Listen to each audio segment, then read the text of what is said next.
Hello everyone, I will play another game against players who are rated below 1000 Blitz. I'm playing 5 minutes 5 seconds game. I like that time format because I have a lot of time to explain my moves, and also I like playing Blitz games because players are a little bit stronger in Blitz. For instance, 740 Blitz is probably above 900, yes, 900 Rapid.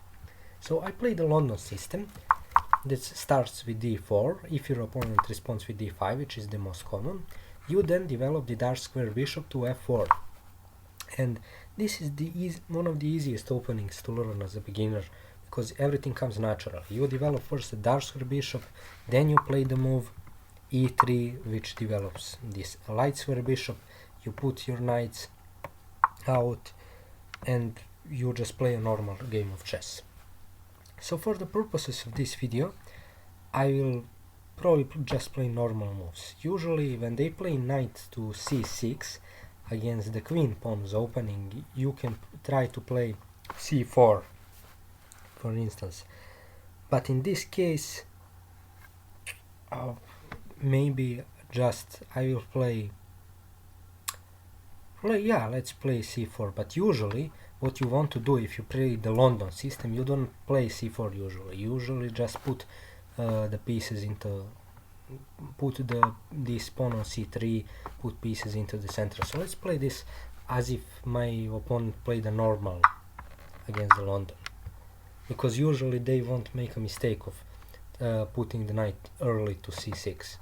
So this is what you want to do in the London. You develop this bishop, then you develop the rest of your pieces, and when they put their bishop on d6, you want to drop back because you want them to take you and then to open the h-file for your rook. Now you can, for instance, go here, attacking this pawn, putting pressure on this pawn. If knight here, then you can give this check, for instance. Now continue developing.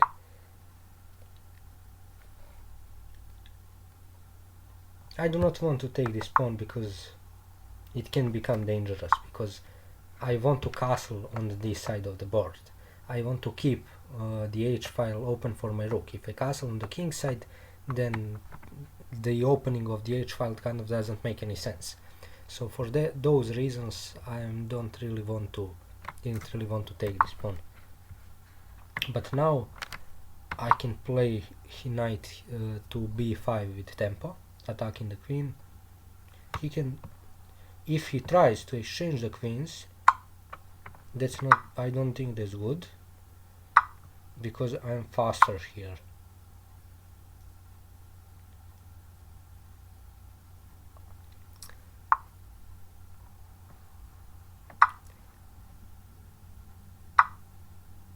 Yes, I'm faster, and then I can play king here, and he doesn't have a fork.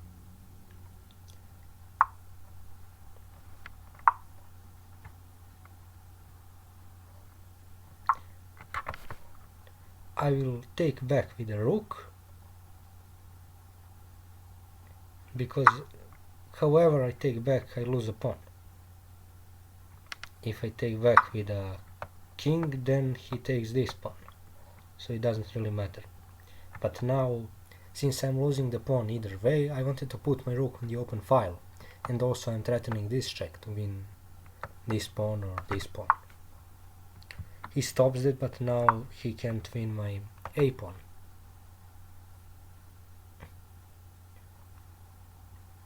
So let's see where he will move his knight. And I now want to exchange pieces, which is probably not the best idea, because now he has double attack. I didn't think through it. If I go here, and if he takes the pawn, no, he has a way of escaping. But I can play this move. defending my pawn, and now everything is defended. Now the only thing that you should care about is not getting forked by your opponent's knight.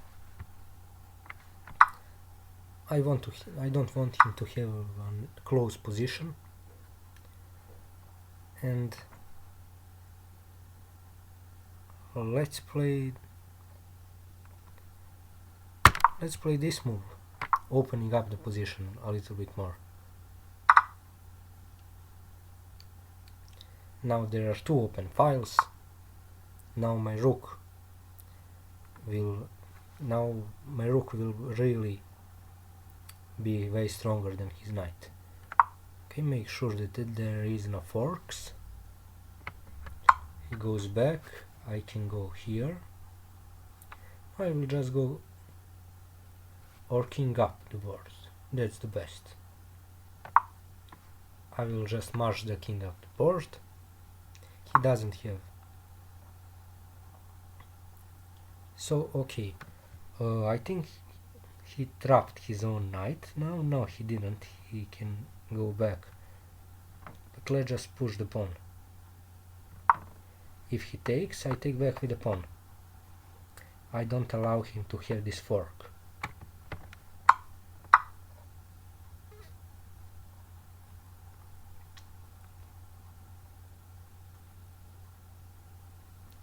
Now I will. Okay, so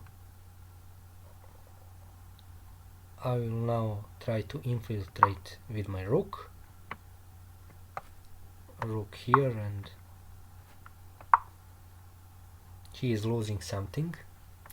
If he tries to defend the knight, then I can just take. In this case I just take here. Again, there is no fork.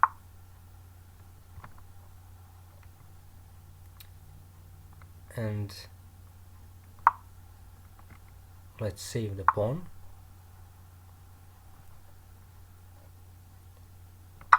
Let's take the pawn. Let's save this pawn and attack this pawn, and this is completely winning. But you should always be worried about forks, because knights are tricky. And you should remember this kind of diagonal opposition between the knight and the king. There are no checks in this position. Now I will just take the knight, because that's the easiest way to win. And now bring the king up, and I have a lot of passed pawns. I will